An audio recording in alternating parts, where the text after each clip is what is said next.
बिस्मिल्लाहिर्रहमानिर्रहीम। आज हम ओ लेवल अकाउंटिंग, जिसका कोड है 7707, उसका मई जून 2020 का पेपर 1, जो बेसिकली मल्टीपल चॉइस से रिलेट करता है, इसको हम करेंगे। लास्ट जो दो वीडियो लेक्चर्स थे, जो आप कराचियंस एकेडमी के यूट्यूब चैनल पे जाके देख सकते हैं, उसमें हमने क्वेश्चन नंबर 1 से लेके क्वेश्चन नंबर 16 तक अटेम्प्ट किया था। उसको हमने डिटेल से पढ़ा था कि उसकी जो राइट चॉइस है, जो हमें 4 चॉइसेस दी जाती हैं, उनमें से जो राइट चॉइस है वो कौन सी है, और वो 16 तक हम हल कर चुके थे। आज हम इसको आगे बढ़ाते हैं सिलसिले को, और आज हम क्वेश्चन नंबर 17 से शुरू करते हैं अपने इस लेक्चर को। तो लेट्स स्टार्ट। क्वेश्चन नंबर 17 है, Alice is financial year ends on 31 December. के एलिस का जो फाइनेंशियल ईयर है वो 31 दिसंबर को ख़त्म हो जाता है।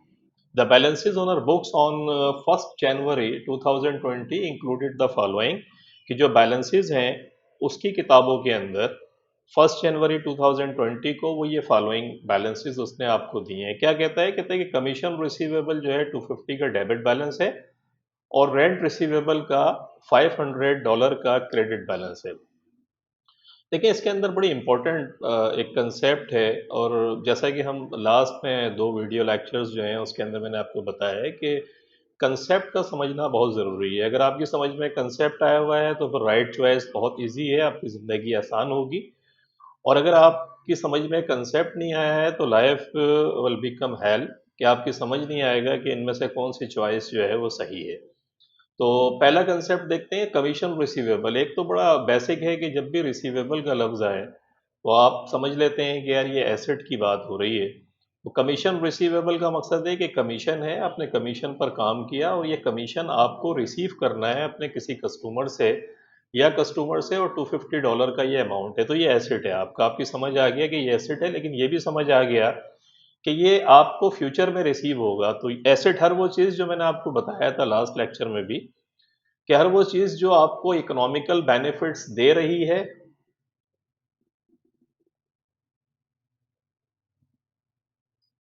तो जो भी इकोनॉमिकल बेनिफिट्स, इमोशनल बेनिफिट्स नहीं, हम we are talking about accounting. और अकाउंटिंग के अंदर हम बात कर रहे हैं, अकाउंटिंग आपको पता है is the language of business. तो when we talk about the business we talk about money. तो इमोशंस नहीं, इकोनॉमिकल, कोई माशी तौर पे आपको कोई भी चीज़ अगर बेनिफिट्स दे तो आप कहेंगे कि वो आपका एसेट है।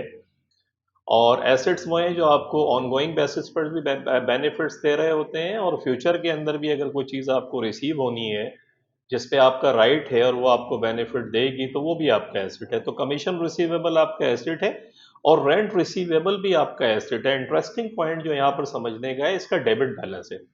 नॉर्मली आपको पता है कि जो एसेट्स होते हैं उनका नॉर्मल बैलेंस जो है वो डेबिट होता है। जब वो डेबिट होता है तो वो शो करते हैं कि ये पैसा आपको रिसीव करना है और ये आपको मिलेगा। लेकिन अगर उसका क्रेडिट बैलेंस है, तो एसेट का अगर क्रेडिट बैलेंस है तो वो सम सॉर्ट ऑफ फिर लाइबिलिटी शो करता है आपको। लाइबिलिटी इसलिए शो करता है कि अब उसका डेबिट बैलेंस नहीं है बल्कि उसका क्रेडिट बैलेंस है। जैसे आई लास्ट लेक्चर में हमने बैंक ओवरड्राफ्ट के मुतालिक पढ़ा था कि बैंक एसेट है हमारा, अगर बैंक में हमारा पैसा है। लेकिन अगर हम अपना जो भी अमाउंट है उससे ज़्यादा अगर हम बैंक से निकालते हैं तो हमने पढ़ा था कि वो ओवरड्राफ्ट बन जाता है, और हमारे पास अगर उसका क्रेडिट बैलेंस है तो इसका मकसद है बैंक को हमें पे करना है, बैंक से हमें नहीं लेना है। तो बिल्कुल इसी तरीके से रेंट रिसीवेबल ये शो कर रहा है कि ये जो कस्टमर्स थे आपके, जो भी टेनेंट्स हैं आपके, किराएदार हैं, उन्होंने आपको एडवांस के अंदर पैसा दे दिया है। तो ये इनकम तो है आपकी, लेकिन ये पहले से आपके पास आ गई। रेंट आपकी इनकम है जो आपको मिलेगा, लेकिन कुछ कस्टमर्स ऐसे, कुछ आपके टेनेंट्स हैं, या एक टेनेंट है कि जिसने आपको पहले से ही पैसे एडवांस में दे दिए, 2-3 महीने जो भी किराया था उसका वो एडवांस में हो गया। तो इसलिए ये क्रेडिट बैलेंस शो कर रहा है। अब हमसे पूछता क्या है, हम देखते हैं what do these balances represent, कि ये बैलेंस रिप्रेजेंट क्या कर रहे हैं। आपको एंट्री बताता है कि कमीशन रिसीवेबल और रेंट रिसीवेबल दो चीजें हैं। तो पहला ए चॉइस में कहता है इनकम आउटस्टैंडिंग। बिल्कुल सही है, इनकम आउटस्टैंडिंग है। कमीशन रिसीवेबल ये वो इनकम है जो आउटस्टैंडिंग है, जो हमें अभी मिलनी है, ये पैसा हमें मिलेगा। तो ये बात तो इसकी सही है। रेंट रिसीवेबल में आते हैं, कहता है इनकम आउटस्टैंडिंग, ये भी इनकम आउटस्टैंडिंग है। आल तो देखें ये रिसीवेबल का लफ्ज लिखा हुआ है, लेकिन ये बड़ा ट्रिकी पॉइंट है कि इसका क्रेडिट बैलेंस है, तो ये इनकम आउटस्टैंडिंग नहीं है। क्योंकि इनकम है ही नहीं, ये आउटस्टैंडिंग इनकम जरूर है लेकिन ये इनकम एडवांस में आपको मिल गई है। तो जो चीज़ एडवांस में मिलती है उसको उसको फिर हम आउटस्टैंडिंग नहीं कहेंगे, ये तो ऑलरेडी उसने आपको पे कर दिया है फ्यूचर का भी, तो इसलिए क्रेडिट बैलेंस है। नंबर बी चॉइस में आते हैं, कहता है इनकम आउटस्टैंडिंग, ये बिल्कुल सही है। आगे कहता है इनकम प्रीपेड। जब इनकम प्रीपेड की ये बात करता है तो इनकम प्रीपेड का मकसद ये है कि बिल्कुल सही बात है कि इनकम प्रीपेड है कि ये वो इनकम है जो प्रीपेड मीन्स एडवांस, के पहले से आपके पास आ गई है। तो ये चॉइस जो है इसकी बी चॉइस बिल्कुल सही है कि हम ये कहते हैं कि ये इनकम आउटस्टैंडिंग है और ये इनकम प्रीपेड है। सी चॉइस इनकम प्रीपेड बिल्कुल नहीं है, गलत है ये। और इनकम आउटस्टैंडिंग ये भी गलत है, इनकम प्रीपेड ये भी गलत, ये भी गलत। तो इसका मकसद है हम सही बात कर रहे हैं कि हमारी बी चॉइस जो है वो सही है। तो लेट्स सी यहाँ पर जो कंसेप्ट था, वो कंसेप्ट क्या था जो आपने सीखा, वो ये था कि रिसीवेबल का अगर कोई भी एसेट उसका डेबिट बैलेंस है तो वो आपका नॉर्मली एसेट का बैलेंस डेबिट होता है, तो वो रिसीवेबल एसेट को शो करता है। लेकिन अगर एसेट का क्रेडिट बैलेंस हो जाए तो फिर वो लाइबिलिटी को शो करती है या प्रीपेड इनकम को शो करती है या एडवांस इनकम को शो करती है कि ये वो चीज़ है जो पहले से आपके पास आ गई है। तो लेट्स सी क्वेश्चन नंबर 18 पे चलते हैं। कहता है Joseph sells goods on credit and maintains a provision for doubtful debts. He wants to increase his provision for doubtful debts by $250। वो चाहता है कि उसका जो प्रोविजन फॉर डाउटफुल डेट्स है वो $250 से वो बढ़ाना चाहता है। Which journal entry records an increase in the provision for doubtful debts के कौन सी एंट्री होगी। चार चॉइसेस आपको दी गई हैं, कहता है कौन सी एंट्री इसमें से सही है। तो लेट्स सी, हम देखते हैं, पहले कंसेप्ट हम समझ लेते हैं। देखें प्रोविजन फॉर डाउटफुल डेट्स क्या होता है। Provision for doubtful dates basically इसको समझने के लिए बड़ा सिंपल है इसको समझना, कि आप अपने इर्द गिर्द देख रहे हैं कि जितनी भी ये क्रेडिट के ऊपर जब भी माल बिकता है, और नॉर्मली आज का जो बिजनेस है इसके अंदर क्रेडिट एक बहुत इंपॉर्टेंट एलिमेंट है। कैश पर काम करने वाले बिजनेसेस बहुत कम हैं। इवन अगर आप रेस्टोरेंट में जाते हैं तो वहाँ भी आप देखें आप अपना क्रेडिट कार्ड इस्तेमाल कर रहे होते हैं, तो फौरी आप कैश नहीं देते, क्रेडिट कार्ड है वो, फिर आप उसको करते हैं। उसके बाद फिर आप बाहर आ जाते हैं, वो जो होता है फिर बैंक से वो पैसे कलेक्ट होने में टाइम लगता है। तो ये भी एक some sort of credit transaction ही है, क्योंकि आपके पास से भी फौरी तौर पे पैसे नहीं गए, बल्कि जब बैंक स्टेटमेंट आएगा, क्रेडिट कार्ड का बिल आएगा तो आप पेमेंट करेंगे। तो इवन इस लेवल पर भी कहीं ना कहीं क्रेडिट इन्वॉल्व होता है। बिल्कुल इसी तरीके से जब हम बिजनेस कर रहे होते हैं तो उसके अंदर कैश की ट्रांजेक्शन्स के साथ साथ क्रेडिट भी होता है। जब क्रेडिट होता है तो वो एक रिस्क अपने साथ हमेशा कैरी करता है। और वो रिस्क क्या कैरी करता है कि यार हो सकता है वो कस्टमर्स जो आपने जिसको माल बेचा वो बैंकरप्ट भी हो सकता है, और वो एक उसके पास इतने पैसे ही नहीं है कि वो अपने जो क्रेडिट है उसको पे कर सके। आजकल के दौर में तो देखें, ये कोविड 19 जब से चल रहा है, अल्लाह सबको अपनी अमान में रखे, आपको भी, सबको जो आपके इर्द गिर्द हैं वो सबको अपनी अमान में रखे। कि कोविड 19 के अंदर देखें एक चीज़ बड़ी इंपॉर्टेंट है कि समझने की, प्रोविज़न फॉर डेट्स अगर आप इसके कॉन्टेक्स्ट में देखें तो बहुत जो मीडियम साइज और लार्ज स्केल के भी जो बिजनेसेस हैं उनके अंदर बहुत प्रॉब्लम्स ये आई कि कस्टमर जो माल छोटे बिजनेसेस के साथ तो खास तौर पे ये हुआ। इवन जो गवर्नमेंट है उनको, गवर्नमेंट ने उनके लिए पैकेजेस अनाउंस करे कि वो अपने एम्प्लॉयज़ को सैलरी दें, तो जो बहुत स्मॉल स्केल के ऊपर बिजनेस थे उनका कैश फ्लो था ही नहीं, तो उनके बिजनेसेस ही ख़त्म हो गए। अब उनसे जो लोग डील कर रहे थे वो पैसा फिर कहाँ जाएगा। कि एक छोटा बिजनेस है, उसने किसी से माल लिया हुआ है लेकिन वो ना माल बिका, उसका बिजनेस भी क्लोज हो गया, उसके पास पैसे ही नहीं है देने के लिए। तो अब ये प्रोविजन फॉर बेड डेट्स इस पीरियड के अंदर तो ठीक ठाक तरीके से बिजनेसेस ने अपना इंक्रीज किया, क्योंकि उन्हें पता है कि ये पैसा प्रोबेबल है कि शायद उनको ना मिले।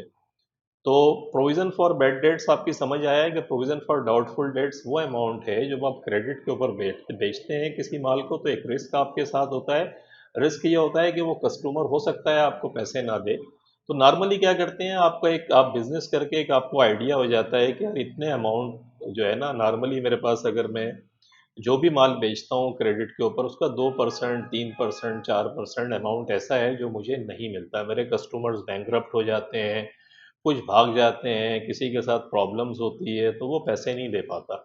तो उसे हम प्रोविज़न फॉर डाउटफुल से कहते हैं, और उसको bad debts expense debit, provision for bad debts credit करके हम एंट्री पास कर लेते हैं और इसे अपनी किताबों के अंदर मेंटेन करते हैं। तो ये प्रोविजन फॉर बैड डेट्स क्या करता है, बैड डेट्स जब भी बढ़ेगा तो वो आपका एक तरीके से एक्सपेंस है, और जब एक्सपेंस होगा तो वो इनकम स्टेटमेंट क्या जो प्रॉफिट है, प्रॉफिट को कम करेगा। और प्रॉफिट को कम करेगा तो डेफिनेटली फिर आपको पता है इसकी नॉर्मल एंट्री जो आपको पता है वो तो यही है कि बैड डेट्स एक्सपेंस या प्रोविजन, बैड डेट्स को हम डेबिट कर देंगे और प्रोविजन को हम क्रेडिट कर देते हैं। इसने जो एंट्रीज दी हैं वो इनकम स्टेट, पहली एंट्री ये कहता है, देखते हैं क्या कहता है, क्रेडिट कस्टमर को डेबिट कर दें, इनकम स्टेटमेंट को क्रेडिट करें। ये देखें गलत है, क्योंकि क्रेडिट कस्टमर को डेबिट करने का मकसद है कि हम रिसीवेबल को डेबिट कर रहे हैं, ऐसा कुछ भी नहीं है। ये तो एक तरीके का हम एक प्रोवाइड कर रहे हैं अपनी इनकम स्टेटमेंट के अंदर, और ये एक एक्सपेंस होगा, और ये प्रोविजन फॉर बैड डेट्स जो है वो अकाउंट रिसीवेबल में से माइनस होते हैं। तो अकाउंट रिसीवेबल में से जब माइनस होंगे तो वो एसेट को कम करेंगे, कि आपका एसेट कम हो गया है, कि ये एक्सपेक्टेड है कि ये पैसे अपने कस्टमर से नहीं मिलेंगे, और जब नहीं मिलेंगे तो आपका रिसीवेबल क्रेडिट होगा, तो ये एंट्री तो गलत है। बी में कहता है इनकम स्टेटमेंट डेबिट और क्रेडिट कस्टमर क्रेडिट। अब देखें क्रेडिट कस्टमर जो क्रेडिट है ये भी गलत है। ये हम जब फाइनेंशियल स्टेटमेंट बैलेंस शीट बनाते हैं, बैलेंस शीट के अंदर हम क्या करते हैं, जो भी अकाउंट रिसीवेबल का अमाउंट होगा हमारा, उसमें से हम लेस कर देते हैं इसको, तो वहाँ हम प्रेजेंट करते हैं इसको ले जाके। लेकिन नॉर्मल इसकी एंट्री आप लोगों ने पढ़ी है कि bad debts expense debit, provision for bad debts credit. तीसरे के अंदर कहता है इनकम स्टेटमेंट को डेबिट कर दें। बिल्कुल सही बात है कि इनकम स्टेटमेंट इसलिए डेबिट होगी कि ये एक्सपेंस इसकी नेचर है और ये प्रॉफिट को कम करेगा, तो इनकम स्टेटमेंट अगर डेबिट होगा तो इसका मतलब है प्रॉफिट आपका कम हो रहा है। और प्रोविजन फॉर डाउटफुल डेट्स को कहता है क्रेडिट कर दें। ये एंट्री बिल्कुल सही है कि प्रोविजन फॉर डाउटफुल डेट्स जो है वो आपका क्रेडिट हो जाएगा और इनकम स्टेटमेंट डेबिट हो जाएगी। अगला कहता है कि प्रोविजन फॉर डाउटफुल डेट्स को डेबिट कर दें। ये गलत है, क्योंकि प्रोविजन फॉर डाउटफुल डेट्स जो है वो कॉन्ट्रा नेचर का अकाउंट है, जो अकाउंट रिसीवेबल में से माइनस करेंगे आप बैलेंस शीट बनाते हुए। तो इनकम स्टेटमेंट को आप कम कर देंगे, इनकम स्टेटमेंट डेबिट और provision for doubtful dates credit.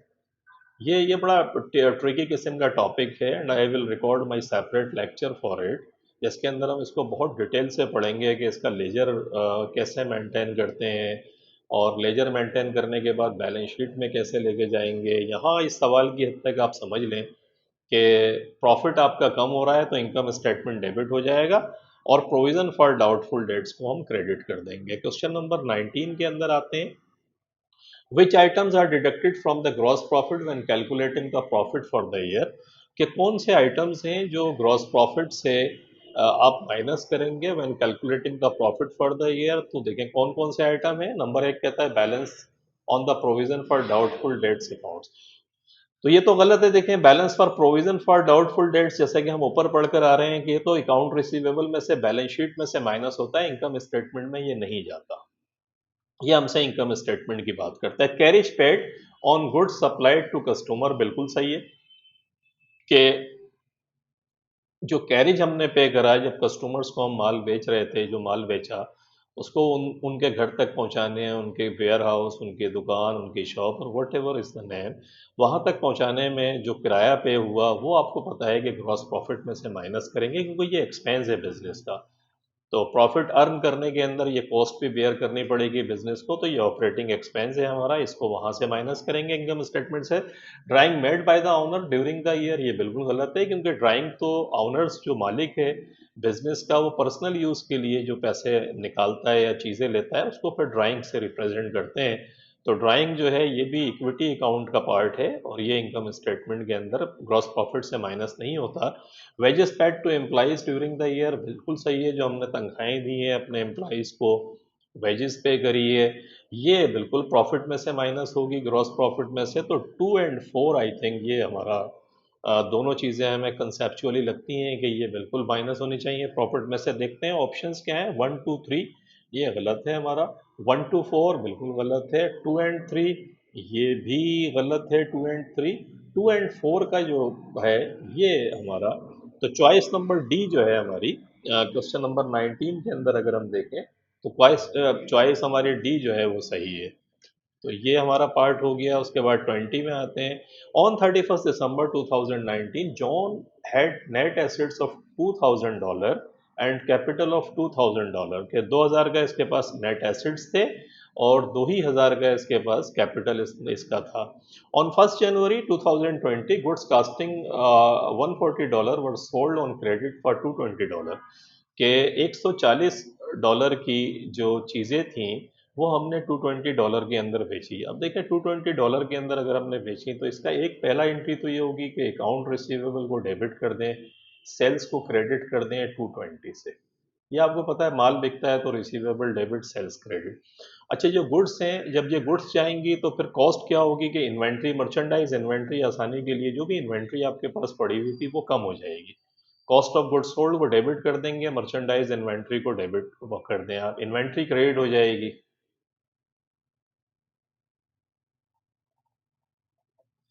Merchandise inventory को क्रेडिट कर दें कि इन्वेंट्री क्रेडिट हो गई 140 से।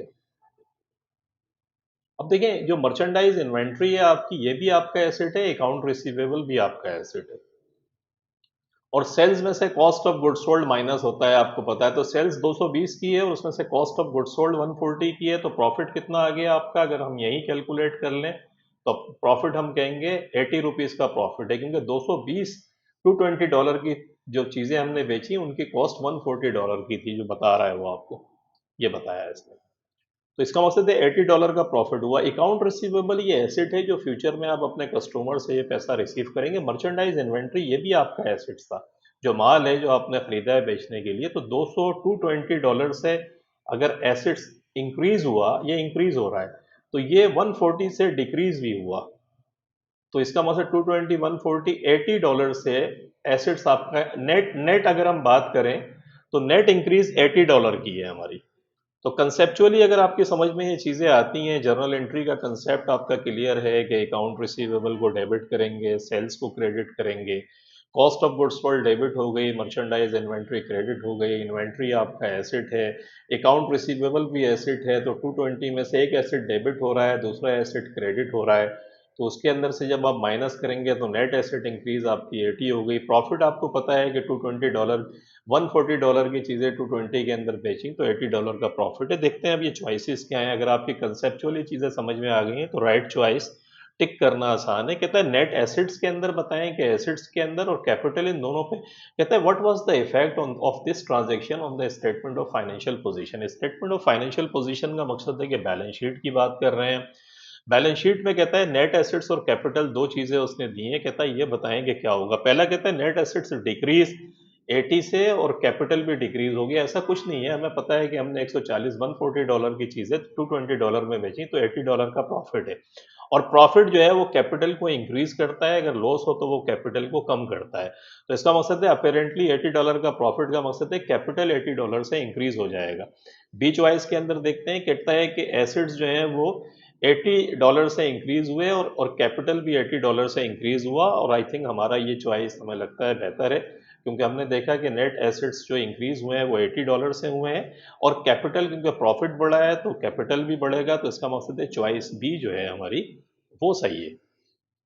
अगला कहता है $220, तो $220 तो नहीं है, क्योंकि नेट एसेट्स की बात कर रहा है। अगर ये एसेट्स की बात करता तो अलग थी। नेट एसेट्स का मकसद है हुआ क्या, डेबिट क्रेडिट करके क्या आया, तो 220 नहीं है। तो इसका मकसद है 220 ये तो फिर गलत है। हम जब बात करेंगे तो हम ये कहेंगे कि 20 जो हमारा क्वेश्चन है इसकी बी चॉइस सही है। और वो देखें आपने कंसेप्चुअली भी समझा। इसमें देखें again I repeat one very important thing.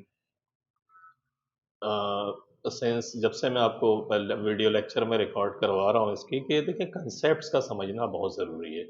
अगर आपके समझ में कंसेप्ट आएगा, एसेट का नॉर्मल बैलेंस होता है, एसेट्स की डेफिनेशन, लाइबिलिटीज़ की डेफिनेशन, आपको ऑनर्स इक्विटी का पता है, इनके नॉर्मल बैलेंसेस क्या होते हैं, अगर नॉर्मल बैलेंस नहीं है तो फिर ये क्या रिप्रेजेंट करते हैं, नेट इफ़ेक्ट क्या होगा, जर्नल एंट्रीज आपकी क्या है, ये सब अगर आपने ढंग से पढ़ा है तो ये जो मल्टीपल चॉइस का क्वेश्चन है यहाँ यही टेस्टिंग वो आपकी कर रहा है कि आपके ये कंसेप्ट सही है। तो बहुत इत्मीनान के साथ अब इस क्वेश्चन को, इस पेपर को आराम से हल कर सकते हैं। जैसे कि आप देख रहे हैं 21 में आते हैं, at the end of the financial year Ravinder made an adjustment for rent owed by tenant. Rent owed by tenant का मकसद है कि रेंट ये एक टेनेंट को पे करना है, इसकी एडजस्टमेंट पास करी है। तो इसका मकसद है रेंट रिसीवेबल डेबिट और रेंट इनकम क्रेडिट। तो एक तो एसेट्स आपका बढ़ गया और एक प्रॉफिट आपका बढ़ गया। तो एसेट भी बढ़ रहा है और प्रॉफिट भी बढ़ रहा है आपका। देखते हैं ये क्या कहता है, rent owed bye them. Have you got my point what I am saying?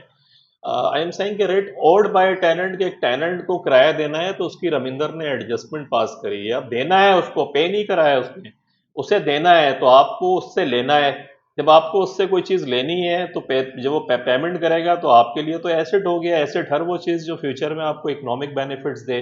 तो रेंट रिसीवेबल डेबिट और रेंट इनकम, ये आपकी इनकम हो गई। तो अपना पहली चॉइस कहता है प्रॉफिट डिक्रीज हो रहा है और करंट एसेट्स डिक्रीज हो रहे हैं, ऐसा कुछ भी नहीं है। बी में कहता है प्रॉफिट भी डिक्रीज हुआ, एसेट इंक्रीज हुआ। तो एसेट तो इंक्रीज हुआ लेकिन प्रॉफिट डिक्रीज नहीं हुआ है, प्रॉफिट भी इंक्रीज हुआ है। आगे कहता है कि प्रॉफिट इंक्रीज हुआ, बिल्कुल सही बात है, प्रॉफिट इंक्रीज हुआ लेकिन एसेट्स डिक्रीज हुआ, ये भी गलत है।